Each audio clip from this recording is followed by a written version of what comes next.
asalaamualeykum wa rahmatullah. tomb bi thème bi mi ngi jëm ci muslu moytu ngir mucc. damay tegtaloo ci laabire ñaari kilifa radiyallahu anhuma. bu jëkk bi mooy Cheikh Muhammadul Fadal. jamono yi may sanc sama dëkkuwaay ci Touba ci atum 1983 at ya ca topp dama toog takkusaan ku ñu tuddee sëriñ Fàllu ñu ko daan wooye sëriñ Njaay mu gis xaafum benn melo mu ne ma sëriñ Fallu mës naa wax waajuram ne ko nay maytoo am xaritu ñi ñuy wooye nitu guddi ndax jamono ju soxla nara sooy ci xaritam lay jublu ne ko mi ngi mel ni mu yor benn melo. tegtelu ñaareel bi mooy sëriñ Mudu Faal Par taalibe sëriñ Baara la woon.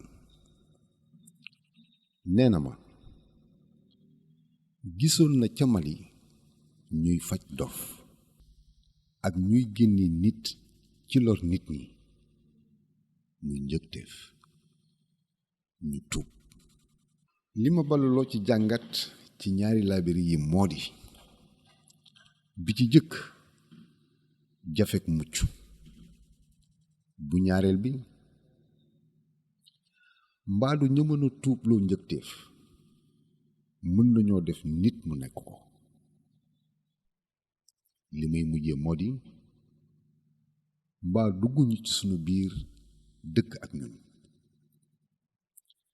ndax jamono jii nguuru dafa jaral nit ñi nu ñu ko xalaatewul woon, muy ci ñuy xëccoo njiitu mbir àdduna ak ci diine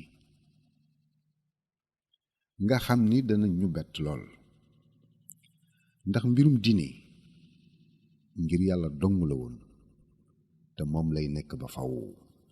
dañoo seetlu ne ñenn ci diine ji seen doxin niru na lool ak doxinu ñeneen ña. wutin wi ak falin wi ak pal gi wuute na ak ni ñu ko xamee ci lislaam ndax ñi ëpp ci njiit yi jafe nañu ràññetle leen ñoom ñaar ngir niroo.